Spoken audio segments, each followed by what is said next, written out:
Thrilled with the turnout. We've just kind of, this next week will be a year since we've been in this space, and so it's a great show to kind of commemorate this anniversary with. And I bought 2 new chairs when we started doing proper art talks here. So thanks for everyone for bearing with us on that, and I appreciate y'all being here.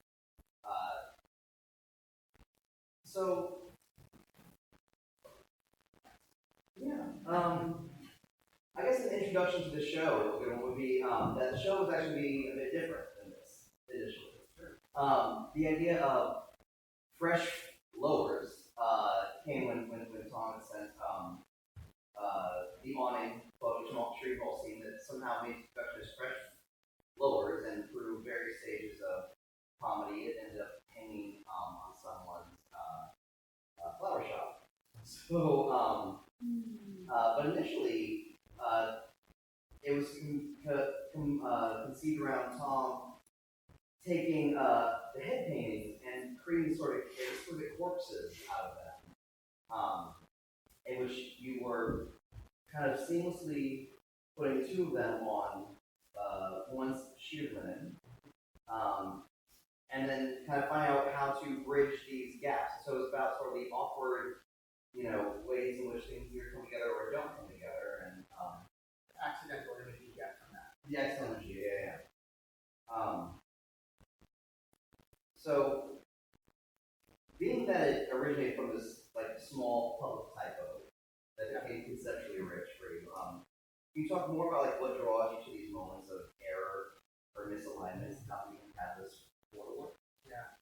So just to make it a little clear, that I saw an awning on DeKalb Avenue, Brooklyn, that where they had put the space in the wrong place for fresh flowers. They put the F, the beginning of F flowers over there. And so I was reading it as fresh lowers. And I was thinking that feels exactly like the kind of, moment we're in this country. Like every day, like another low, new low, right? So I was kind of thinking about the kind of tension between that thing that it brought up for me and the kind of original intent of the beauty of flowers and how unimpeachable and, as opposed to the other section that is very impeachable, we hope. Just the tension between how I feel as an artist in this moment, about should I make things that are angry and ugly and reflect time in that way, or should I make things that are beautiful and positive? So in some ways I was thinking about that just as a leaping off point, just in the language of it. And often it matched the way I often title my paintings, which is rather the kind of way that language becomes, especially a short little phrase or a title of painting, becomes really weird in your mouth as you say it over and over again. It becomes absurd in a way. The meaning of the language starts dissolving into some other sort of mouthfeel, I guess I would call it. Mouthfeel, yeah. So I think that.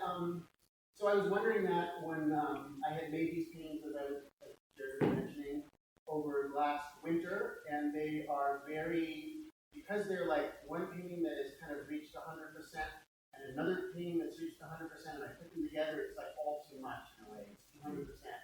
And they're very dense and knotty, and with a K, knotty, and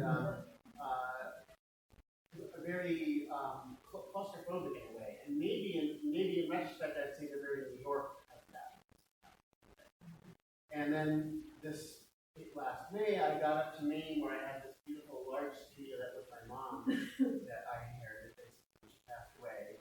And I was wondering, was I going to try and make paintings that were more, like I said, aggressive and gnarly and ugly in a way? Is there a way to kind of to fit that into my painting? And I just did not do that. I just kind of decided, or ended up having just trying to have the most incredibly enjoyable moments in my studio, just to kind of just find as much excitement and joy as I could in the painting.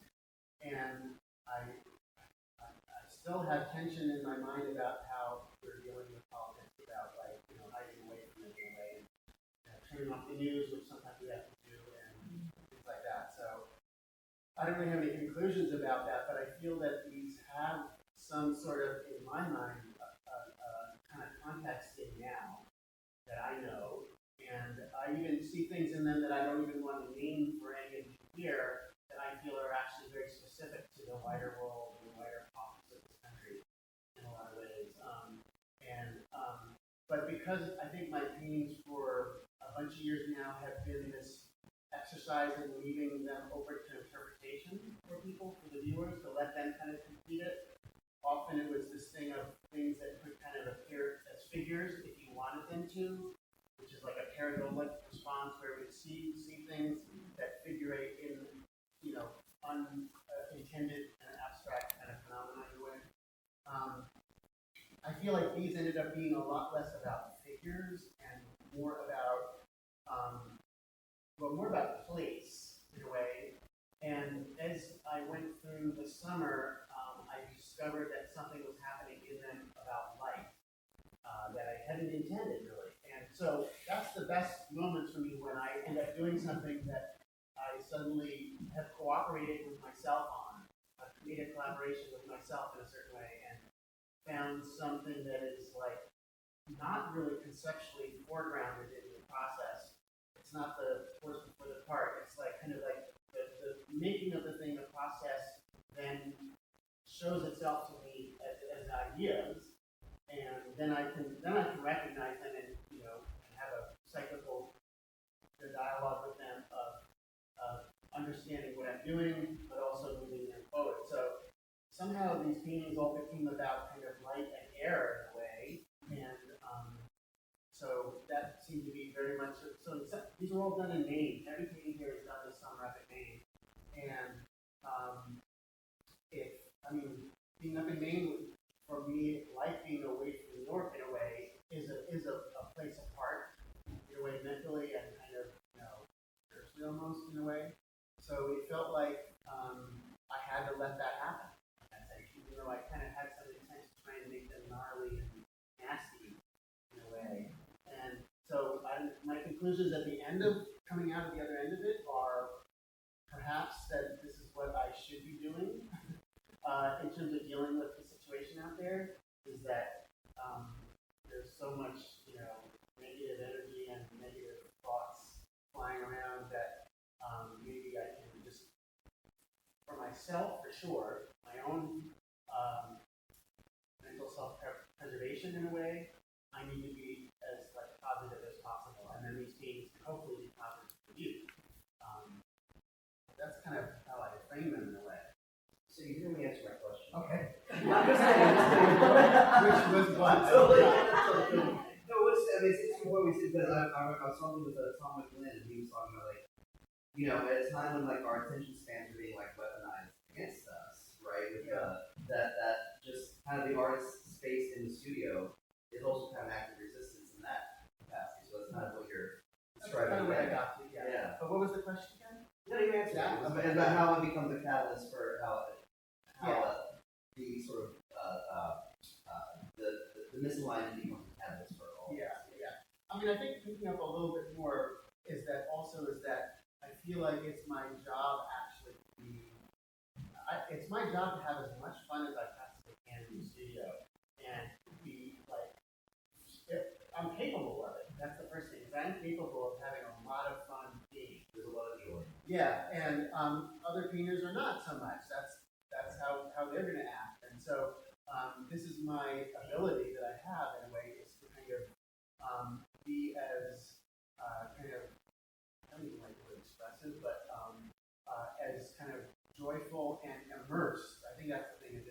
It's an immersion kind of model where I get into the studio and I get totally sucked into the euphoric quality of making, sometimes aided by edibles, certainly, to kind of get me kind of with this kind of focus and just get totally wrapped up in them, which is something I used to very much have as a young artist and have kind of in some ways found again, you know. I think like having a family and everything and growing older can kind of do its part to kind of squash some of that ability to kind of just lose yourself and suddenly realize it's 2 in the morning. You know? So I wasn't really doing that per se, but I was trying to just get as kind of whipped up in the studio to kind of, like I said, I feel like it's kind of my job unashamedly to kind of do that because, and it's solipsistic and a little selfish in a way as a program, but I think that that's the best way that we then live out in the world for other people. I need to kind of take care of me first in the experience of the paintings, and then it can go out to meet other people. Yeah, I mean, these obviously have more of a like deep personal resonance in terms of the context of the main the studio you shared with your mom, and that was your studio. I was wondering, how is like working in a space that's so tied to communal memory on this show in particular influence how they came about, other than just full scale? Mm-hmm. Yeah. Yeah, well, literally, I had a lot of room and a lot of wall space to make them larger And you and have have a like bunch of time. Yeah, so the other thing that this happened like last year or 2 years ago is that I always was painting on some sort of a support that was very important physically for me to have my relationship with it. Meaning, I used to paint where I would make these cast plastic structures to paint on, or for a bunch of years I was taking stretcher bars and cutting the edges so that they're kind of wobbly and weird as a way of making them just unusual and more individual to myself. But I was stretching the canvas and then painting on those. And so a couple years ago, I started doing something that my mom had always done that I had never thought that I would do, which is basically just tacking this canvas up on the wall and kind of demarking where they're going to eventually get stretched and just kind of start working. So it was a few things got achieved by that. The first thing would be that I lowered my stakes of the kind of like this better be good because this is like a $500 stretcher bar and so much linen. So it felt to me like I could just tap them up and go at them, and if they work, great, I can stretch one of those up. If they don't, not as much of a big deal in a way. So there's that. But the other thing that happened is that by then having the walls to work against, it kind of allowed another new thing that's developing in this work, which is a lot of pressure into the surface, like wiping away with a rag. Like all these lines are basically my finger going through the paint and kind of pulling the paint back up to kind of the ground below, which sometimes is white, sometimes in that instance is kind of like a fluorescent brown. And then scraping a lot and kind of using tools to kind of get lines and like kind of texture. So that's a direct result of having that wall right behind there to kind of resist me back in a way. So that's kind of, as I see it, the relationship to my mom's legacy in a way. I don't think they don't really have any of the appearance of my mother's work. My mom's name is Yvonne Tibet. Say that. Because her work is very pictorial, and it's a pictorial light, and she definitely did kind of compositing of stuff, but it all kind of feels possible in a way as a pictorial space and light situation. And these started developing something about light, which I mentioned earlier, that seems completely different than that, which is a kind of light that rather than pictorial light, I'm calling it, it's like, right now we have light bulbs up there, they're shining down on us, they're showing our form, they're kind of modeling us in some sense. They're, our physical things are being kind of described by the light in that way. The light of these instead feels like it's coming from either behind the canvas or below sometimes. It's not a feasible light in the same way. Or both, yeah. And the one over there, it's up by the front that's very red and green, was one that I had that title for the show, Fresh Lowers. I had that before I made that painting, and I think I was thinking about it a little bit. Maybe I could make a painting that would match the title, which is backwards to me usually. And I thought about the lowers as being like where the light is coming from, almost a kind of a hellish place, where like rather than the heavenly downward pictorial light in a way. So, and then the light started feeling like it was coming from within and behind, which is because of the fact that I'm wiping these lines through.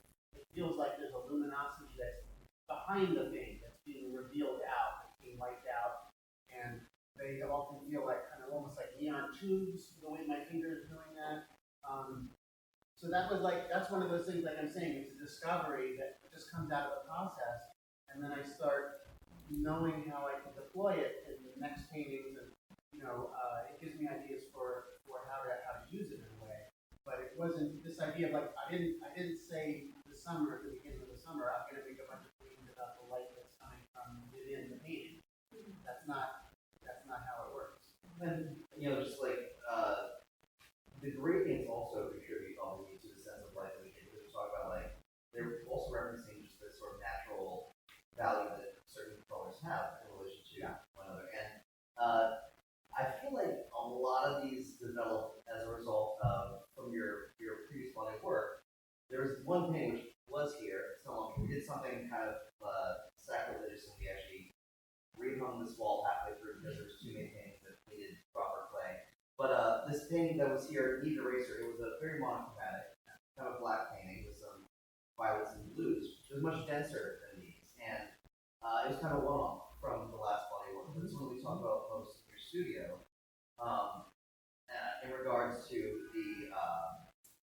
the scraping, the scratching, and the finger painting out, and then that seemed to kind of be a catalyst for thinking of these. Although these end up being a lot more airy. So in thinking about the mashup that the exquisite corpse pieces were kind of providing, the gradients sort of serve that in a way as well. A lot of these started as just a rolled on gradient, like red to green, and then it would be maybe a gesture that would like bring one side into the other. So the concept remained similar in that you're uniting these two sort of disparate positions into a fiction plan. Yeah, I mean, I did not consciously think with that black painting like, oh, that's what I'm going to pick up with next summer. It wasn't, that one that was here was from the year before. I was surprised to see because it was actually a painting like every 5 days, like they were. It was so cool to see. Yeah. It was a ecstatic summer of just like just rolling through these paintings. There was some of the stuff that I was doing would allow them to go a little quicker, and so I would say the one thing that I discovered happening was, getting back to that red and green one, was something that I actually teach now in a color class. That for years I've said to people like, look, I know this is a systematic thing. It doesn't really necessarily jive with how you work as an intuitive colorist. Like I myself don't really do this, but I'm going to show you how to do it as a tool for you someday, right? And I suddenly started recognizing that I was doing it. It wasn't an intended thing. And the way it came about was just this idea of having these complementary colors on either end, and kind of blending them together so you get these things called bridge tones.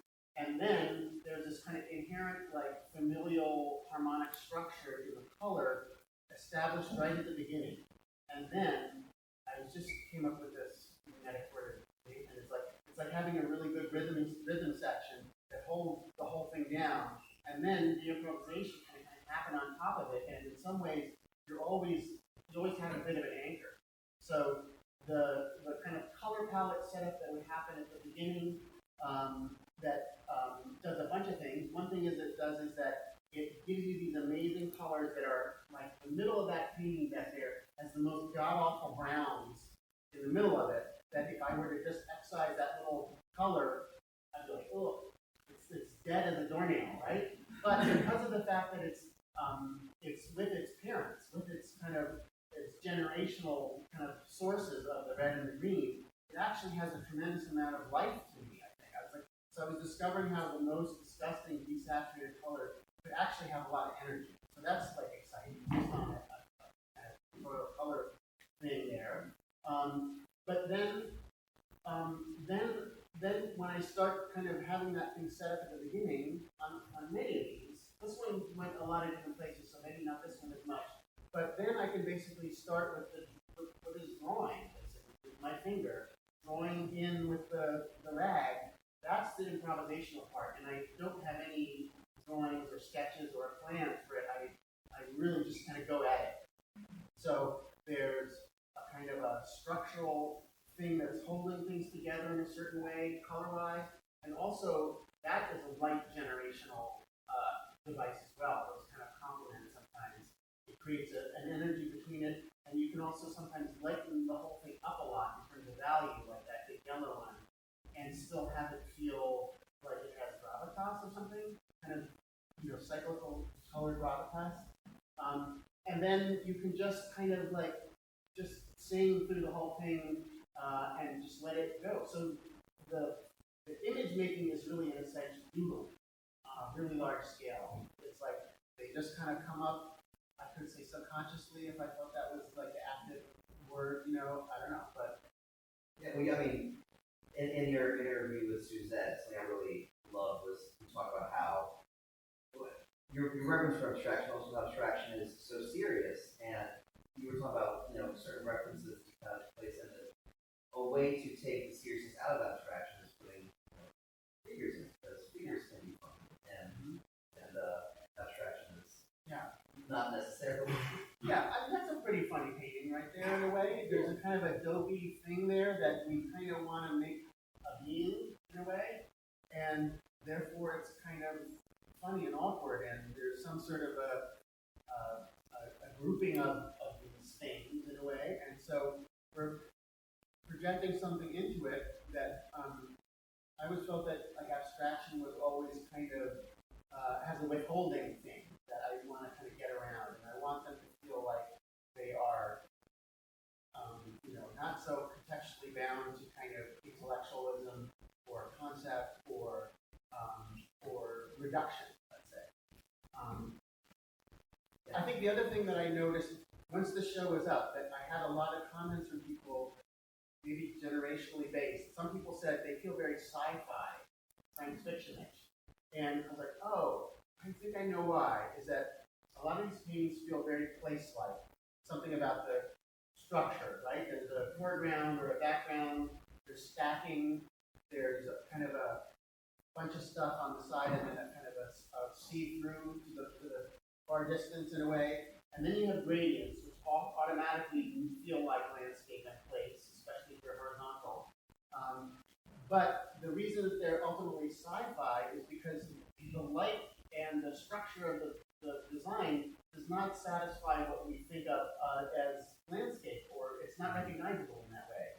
So therefore, it has to be some other world in a way. It's like, I don't think that people are really thinking through this. I try to reverse engineer their comment in a way, but I think it's because it feels like placeness, and that, but you don't know what kind of place. It's an uncanny place. It's speaking as much to like circuits and codes and this like atmosphere and place, right? And then speaking of the generational thing, maybe the older people said sci-fi, but the younger people said like gaming. Right. And I was like, well, that's because all the light in gaming is coming from this back of the screen in a way, and it does look like the kind of imaginary world where things could happen in gaming.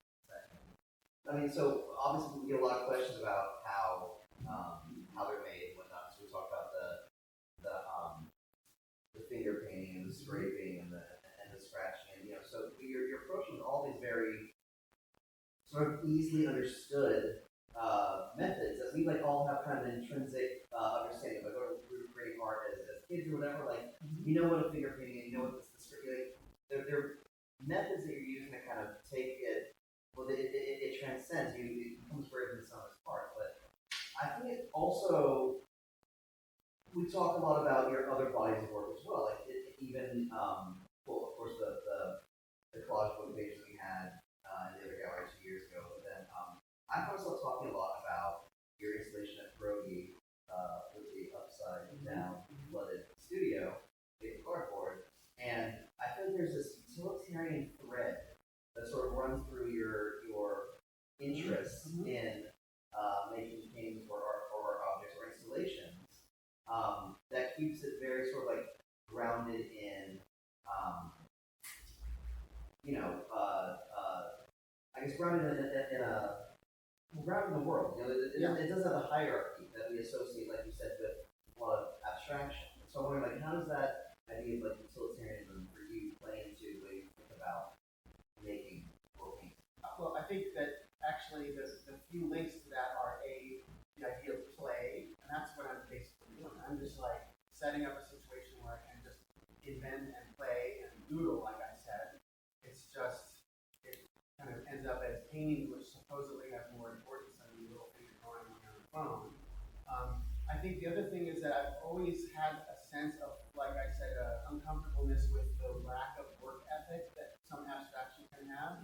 Like, you know, that I can appreciate a lot of very minimal abstraction, but I don't identify with it. I don't see myself in those shoes making it.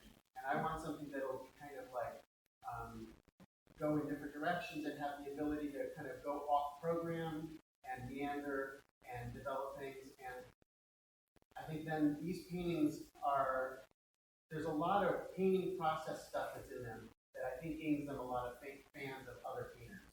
Definitely, because there's ways that you look at these and you're like, how are these made exactly? Because they're not as direct as you would see someone doing a very thick abstract expression painting. People were surprised when I like, oh, yeah, like that's all it is, and but also like, and that's what it is. You know, yeah, it's kind of like this. Yeah. Yeah. So there's meant to be those inventive moments for me are just to kind of be like have as much enjoyment in the process as I can. So there's a certain amount of like things in my repertoire, such as the finger drawing thing, or using like a maul stick or a piece of wood to get my white lines kind of straight, like, you know, those things, so that it kind of has. I don't know. I've often thought about, should I make my paintings slicker? Like, just something I've thought about. Oh, that's an ugly word. Should I make my paintings feel cleaner or more like seamless or something like that? Yeah. And so in some ways these are somehow for me a little cleaner than some of the previous work. And that has to do with kind of the light and the energy and the quickness how some of them are created. I think that all adds up. I think the other thing that was an influence on me very much so was working for many years with Red Rooms and his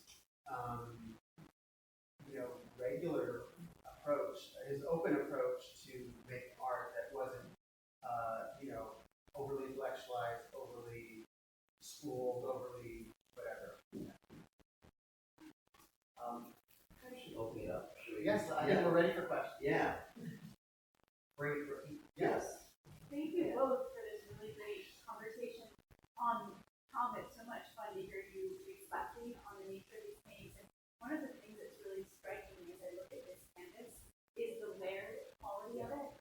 But it also feels to me, especially thinking about those scriptures that you were describing where you were playing around with the notches, and also thinking about some of your recent work playing off of the covers of books and so forth. It feels like there might be a way in which some of these paintings are a little bit retrospective too. And I wondered as you were making this new body of work, especially in that studio in Maine that you had shared with your mom, it felt like there was a way in which this body of work maybe also was an accumulation or a layering of experimentation in which you've been involved over the course of your career, and whether there's a way in which these may also be composites of things that we've been working on in the past. I'm really interested that you brought up that word retrospective, and it kind of like slapped me across the face. It's like, I never thought of that. But I can think about it in a couple ways. One is that there are shape-making habits and kind of intuitive ways of kind of designing these things, these forms, that is like really ingrained in me. You know, the way I will turn a corner with a brush or something like that, around a corner, or kind of little loopy shapes or something like that that kind of recur, that has kind of, built up over my whole life. So, I mean, in some ways, any artist is always retrospective because you're bringing all your experience to the work in some ways. In the other way, I think it's not retrospective is that it feels like it went to a kind of a different place than I expected, and a new place, and they're different by a certain factor, like 15, 20%, or something like that, I'll randomly put it at, that felt to me like the right amount, which is that, and that's, I think that's probably a lot, actually, that amount, is that they kind of drove forward to something new that I just felt I inhabited right away. The spaces, these places, this process of doing it, that was ultimately why we didn't include those other paintings that were mentioned earlier, because they were just, well, A, we only have so much room, and I had a ton of large work all of a sudden that I couldn't even, there's more downstairs, I couldn't fit it in here. That's why we did the rehanging way. And there's still another potential rehanging if we wanted to. It's all in the catalog. Yeah, so yeah, it's all in the catalog. Make yourself a digital copy. Yeah. So it just felt like this was the paintings of now for me, that felt very now, very like in my particular moment, and super fresh for me, and just like right to show. So in some ways I did include the things that were kind of more retrospective in a way. So yeah. Anything else? Leslie? Hi. Well, having taught color for a long time, but not anymore, I just feel so sad that I can't show my students these paintings. Like, there is a complimentary palette. Yeah. But it's also really impressive that been so adamant about it. We have this whole room where the complementary nature of every palette is absolutely the subject, absolutely present. And then I see a couple of paintings where you clearly at least brought another thing to paint. Yeah. Honestly, my next room here, I don't know. I'm not sure as you make the next painting, I think sometimes it's hard to think about after a show, and sometimes you can't wait, right? Yeah. But like, do you think the next painting will be pulling out of the complementary, or going farther, or what you're trying to do with color after going back to the paint? I kind of have no idea. I mean, I'm not even thinking about making paintings right now. I'm kind of like concerned with some other things that I'm doing. And this was such an intense summer of paintings. I feel like I'm good for a while, actually. until yeah, like get to work, huh? Until I mean, next summer I'll probably kind of have to pick up this question. I think the one thing I would say about the color thing is that was an initial foundation and a start, but there was plenty of times when I then veered off. And this is the real actually for me the odd one out here, because this one went through so many stages, and you can see like Pentimenti and some of the others, but this one has a lot of paintings underneath there, and there's even a animation that we put up of the stages, because I took pictures along the way of that one. So it was one of those paintings which is pretty common for me, where I kind of do something that I think I like, and then I start getting prideful about it, and it stays there, and I don't get rid of it because it was good. And then ultimately you have to drive a stake through its heart, and then you feel great because you went past your pride or something like that and got something better.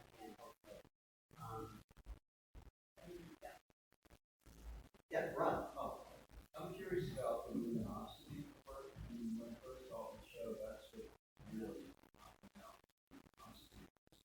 So, yeah, think about that. Yeah. Living in the world of students now. Yeah. At what point, as you develop this body of work, you actually have that realization? Yeah, I mean, in some ways, that red and green painting was the one that was the key to the start of it, in a way. Even though, like we mentioned, there was another painting last year that had something of it, but and I had done this thing of wiping through before and scraping through. That wasn't quite me, but I guess I added a lot more of it. It became much more of a process. And so the luminosity comes, like I said, it feels like, especially if you drag from the green side over to the red side, and from the red side over to the green side, you get this nice, like, extra bit of complicated color going on as they're intermixing from one side to the other. And the way that your finger is rounded and kind of like softens a little at the edge gives you this tube quality, like I said. And so what the luminosity is coming from the ground below, and a lot of them it was basically white, but then I started kind of doing some things like painting a little bit of the bottom edge with like a yellow underneath or something in various places, kind of as a underpainting in a way, just to get these kind of shifting gradient things as you're going there's a little bit of pink at the top of that one up there that's in the underpainting that just kind of does a lot in the end, because you just reveal it in a way. And so in a painting, on the top of that painting, it looks like a kind of an additive thing that you're doing, with like you're adding a paint stroke there, but it's actually you're pulling back and revealing it.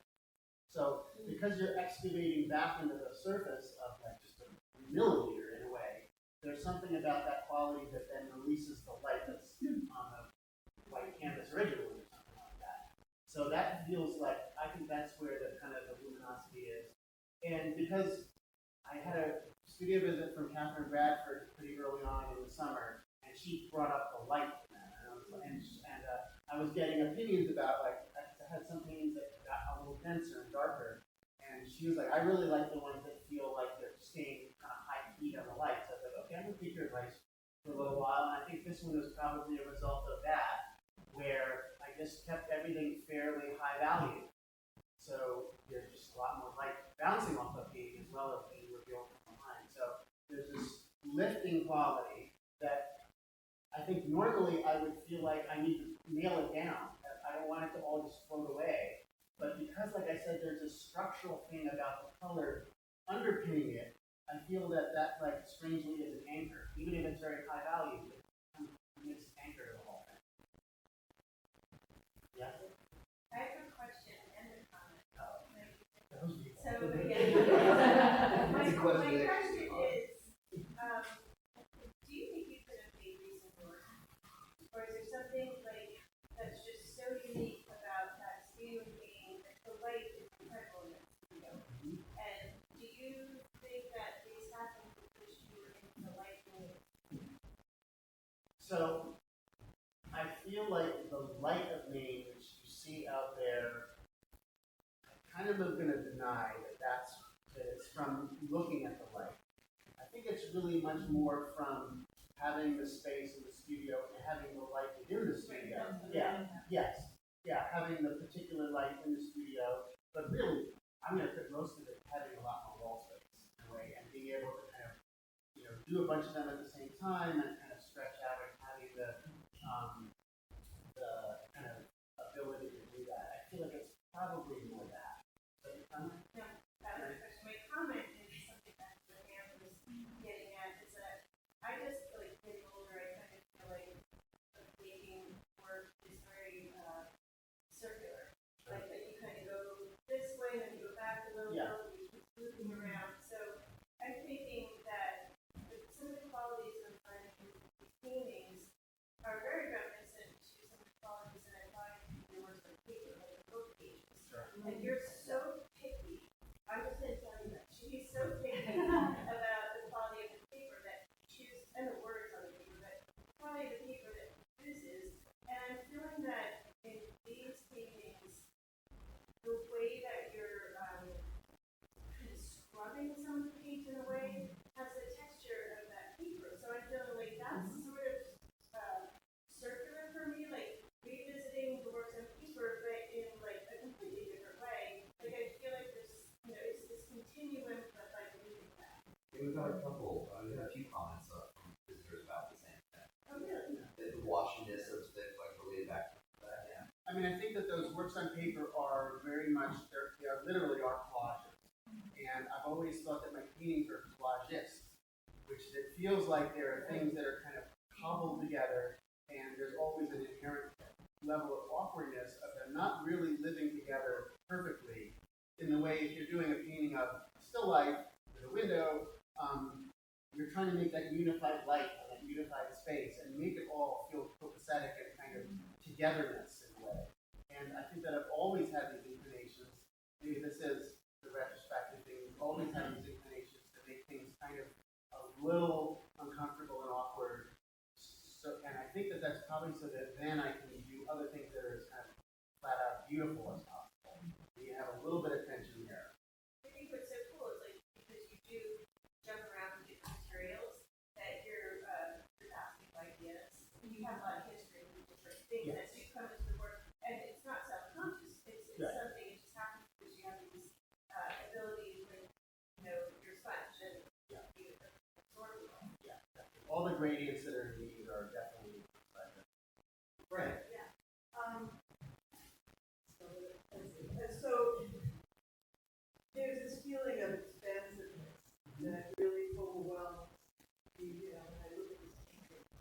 and it has a lot to do with what you're talking about, having a substantial structure and then the light. But being able to balance it and contain the expansiveness, that I think is really hard. And also, I started to think of them almost, you brought in landscape and then, the sense of painting, but there's this transcendental quality to it, almost like, the history of transcendental American landscape painting in a very contemporary, futuristic way. And,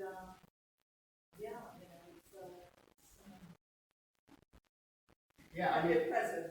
I'm very fascinated with all that kind of spiritualist history in the background of abstract painting, although I don't really actually consider myself spiritualist myself or a believer per se. I'm really interested in all that stuff and how it informed a certain history. And I think these do relate. Like I'd love to see one of these next to an Agnes Coffin or something like that. Yeah. And there was like more spiritualist before the more expressive sort of. Yeah. I mean, those like Became more secular. those Agnes Coffins are place-like but impossible place. Mhm. They're astral places in a sense, that can only be kind of imagined in the fourth dimension. And so these are a little like that, right? Yeah. And there's a very surreal, I just saw the surreal Yeah. this show as a written in, this certain thing, but also. Yeah. So you talk about play a lot, play and intuition, that's sort of with you when you're creating these pieces. But at the end of where you posed a question, you said something that made it sound like her instinct. That intellect is a human part of it. And another thing you said was about ego. And like you see something, you find yourself attached to it as an ego. Do you relate that with your design? I guess my question really is, I'd like to hear you say more about how you see intellect at play, and the difference between play, especially because like I'm picturing you in a large studio with a lot of paintings on the wall. Like I know me, I would like like, and I would be trying to get out of that and maybe more focused on other intuition. So I'm just wondering, like, what is that? Sure. Yeah, I don't mean to denigrate intellect exactly. Yeah, But I think when I'm thinking about it is like I said before, it has to be kind of for me driven forward. The ideas, the concept part of it has to develop out of the process. And for me, the reason for that is not that I'm anti-intellectual, but I have to feel like I've really earned it and owned it 100%. That it's coming from within me.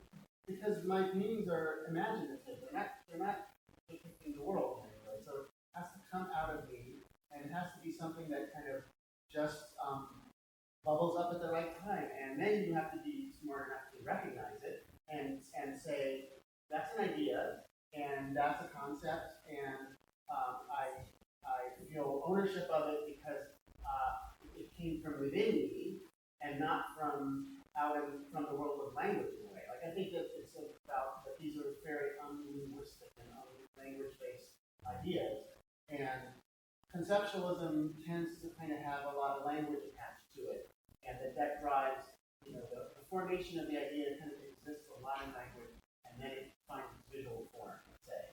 Which I love some of that work, but it's like not really how I can work best.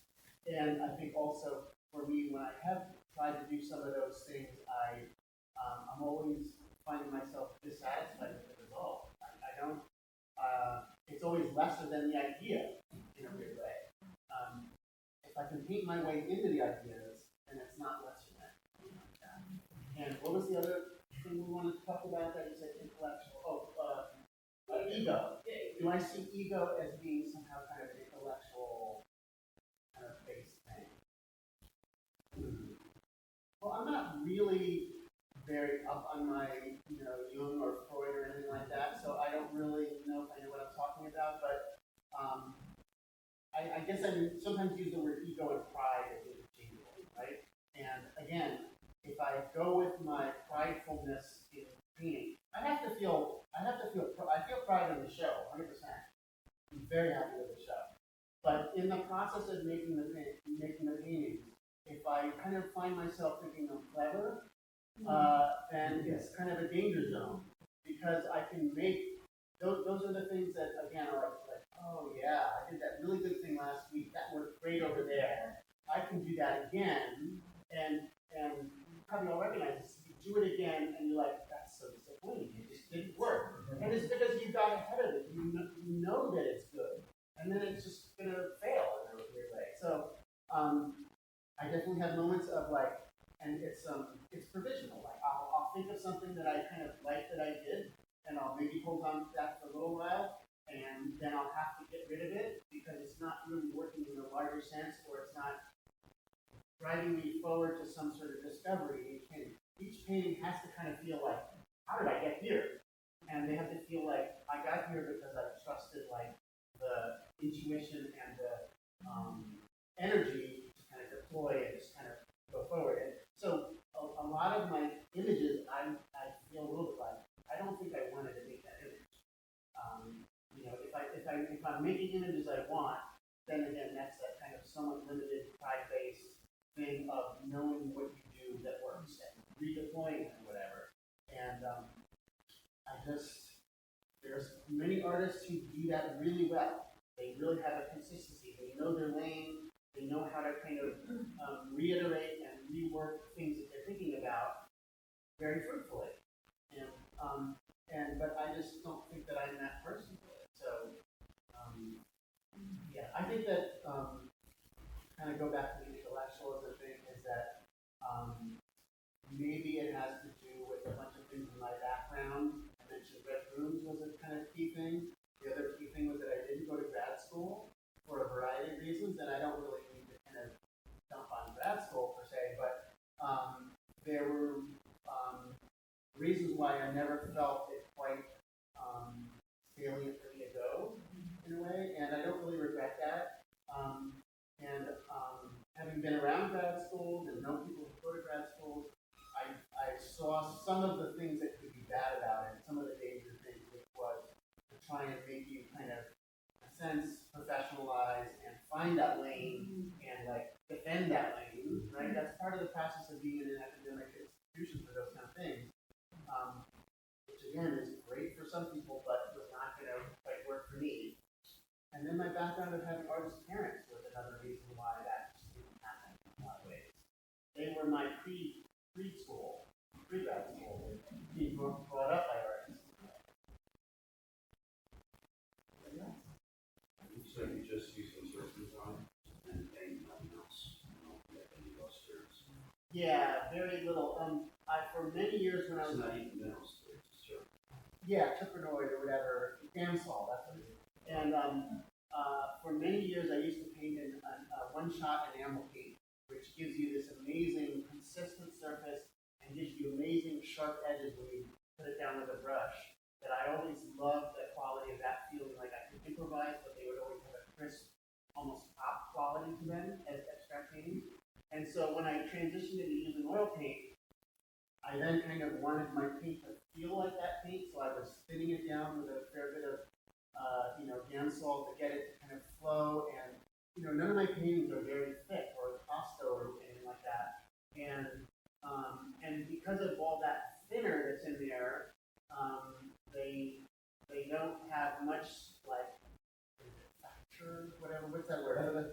The facture of the surface. Factura. Yeah, it doesn't have any of that in the surface, so they also achieve the strange reverse thing of like oil paintings that look a little bit like made out of acrylic. Yeah. Right?